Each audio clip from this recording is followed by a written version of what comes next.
ବାହାଘର ହେଇଥାଏ ଦୁଇ ଜୀବନର ଏକ ନୂଆ ଆରମ୍ଭ।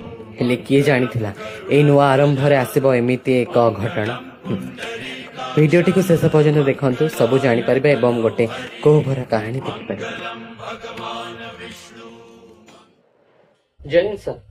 मनमोहन तुमको जल्दी आसवाक पड़िबो। देश रे आतंकवाद अटक हेबाकू जाउची। ठीक ଅଛି ସାର୍, ମୁଁ ଶୀଘ୍ର ପହଞ୍ଚୁଛି। ଜୟ ହିନ୍ଦ। କଣ ହେଇଛି? କାହା ଫୋନ ଆସିଥିଲା? I M so sorry. ମୁଁ ଜାଣିଛି ଏଟା ଆମ ଜୀବନ ଗୋଟେ ନୂଆ ଆରମ୍ଭ ହେବାକୁ ଯାଉଥିଲା, କିନ୍ତୁ ମତେ ଏବେ ଏଠି ଅପେକ୍ଷା ଦିଲ୍ଲୀ ଯିବାକୁ ପଡିବ। ଇନଫର୍ମେସନଙ୍କ ଅନୁସାରେ ଦିଲ୍ଲୀରେ ଆତଙ୍କବାଦ ହାମଲା ହେବାକୁ ଯାଉଛି। ତ ଆଇ ହୋପ ୟୁ ଅଣ୍ଡରଷ୍ଟାଣ୍ଡ। ହଁ, ତୁମେ ତୁମ ନିଜର ଓ ମାନର ଯତ୍ନ ନେବ। ମୁଁ ଖୁବ ଶୀଘ୍ର ପଳେଇ ଆସିବି। ଏବେ ମତେ ବାହାରିବାକୁ ପଡିବ। ପୁଅ, ତୋର ଏବେ ଗୋଟେ ନୂଆ ଜୀବନ ଆରମ୍ଭ ହୋଇଛି। ତୁ ନଗଲେ ହୁଅନ୍ତାନି? ସେମିତି ହେଇପାରିବନି। ତୁ ହିଁ ତ ଦିନେ ମତେ କହୁଥିଲୁ କର୍ତ୍ତବ୍ୟଠୁ ବଡ କିଛି ନାହିଁ, କର୍ତ୍ତବ୍ୟ ଆଗରେ କିଛି ନାହିଁ। ଆଉ ତୁ ଆଜି ମତେ ଏମିତି ମୋ କର୍ତ୍ତବ୍ୟଠୁ ଦୂରେଇ ଦେଇନି। ମୁଁ କଥା ଦଉଛି, ମୁଁ ଶୀଘ୍ର ଫେରି ଆସିବି। ଆରେ କିଛି ନହେଲେ ପୂଜାଟା ତ ସାରି ଦେଇକି ଯା। ସେମିତି ହେଇପାରିବନି ମା, ମୁଁ ତତେ କଥା ଦଉଛି। ଏଇଥର ପୂଜା ମୋ ଭାରତ ମାତା ସହିତ, ଆର ଥର ପୂଜା ମୋ ଜନ୍ମଦାତ୍ରୀ ମା ସହିତ।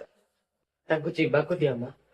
ଆମ ଦି ଜଣଙ୍କୁ ଅଧିକ ତାଙ୍କୁ ଏ ଦେଶର ଆବଶ୍ୟକତା ଅଛି। ତାଙ୍କୁ ତାଙ୍କ କର୍ତ୍ତବ୍ୟ ପଥରୁ ହଟି ଯିବାକୁ ଦିଅନି। ତମେ ଯାଅ, ମୁଁ ମୋର ଆଉ ମାଙ୍କର ଧ୍ୟାନ ନିଶ୍ଚୟ ରଖିବି। ହେ ପ୍ରଭୁ, ମୋ ପୁଅକୁ ସବୁବେଳେ ଘଟ ଘୋଡେଇକି ରଖିଥାଅ। ହ୍ୟାଲୋ। मनमोहन घर लोक कहउछंती ହଁ ହଁ, ମୁଁ ତାଙ୍କ ସ୍ତ୍ରୀ କହୁଛି। କୁହନ୍ତୁ। बोमा विस्फोरण दिल्ली रे मनमोहन का देहांत हो जायछि। हे प्रभु, ବାହାରେ କେତେ ଭିଡ଼। ବୋହୁ, ଇଏ କଣ କରୁଛୁ ତୁ? ଆରେ ତୁ ଏମିତି ମଥାରୁ। ଆପଣଙ୍କ ପୁଅ ନାହାନ୍ତି, ସେ ଆମ ସମସ୍ତଙ୍କୁ ଛାଡି ଚାଲିଗଲେ। ଇଏ କଣ କହୁଛୁ ତୁ? ଆରେ ତୁ କୋଉଟା ପାପଡି କେତେ କଣ? ଓ ପୁଅ, ଏଇ ସିନ୍ଦୁରର ପରିଚୟ ଥିଲା, ମୋର ପରିଚୟ ଥିଲା ମନମୋହନ ମହାପାତ୍ରଙ୍କ ପର। କିନ୍ତୁ ଆଜିଠୁ ମୋର ପରିଚୟ ହେଉଛି ଶହୀଦ ବୀର ମନମୋହନ ମହାପାତ୍ରଙ୍କ ପର। ମତେ ମନମୋହନ ମହାପାତ୍ରଙ୍କ ପତି ହିସାବରେ ଯେତିକି ଗର୍ବ ଥିଲା, ଆଜି ଶହୀଦ ମନମୋହନ ମହାପାତ୍ରଙ୍କ ପତ୍ନୀ ହିସାବରେ ସେତିକି ଗର୍ବ ଆସିଛି। ମୋ ସ୍ୱାମୀ ଏ ଦେଶ ପାଇଁ ଯୋଉ ବଳିଦାନ ଦେଇଛନ୍ତି, ତାଙ୍କୁ ଏଇ ସମଗ୍ର ଦେଶ ମନେ ରଖିବ, ସମଗ୍ର ଦେଶ ମନେ ରଖିବ। ଜୟ ହିନ୍ଦ।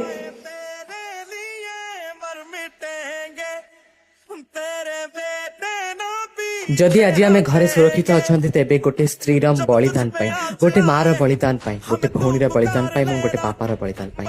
ତେବେ ଆସନ୍ତୁ, ଏହି ସ୍ୱାଧୀନତା ଦିବସରେ ଆମେ ସେମାନଙ୍କ ତ୍ୟାଗର ମହତ୍ଵକୁ ମନେ ପକାଇବା। ଜୟ ହିନ୍ଦ।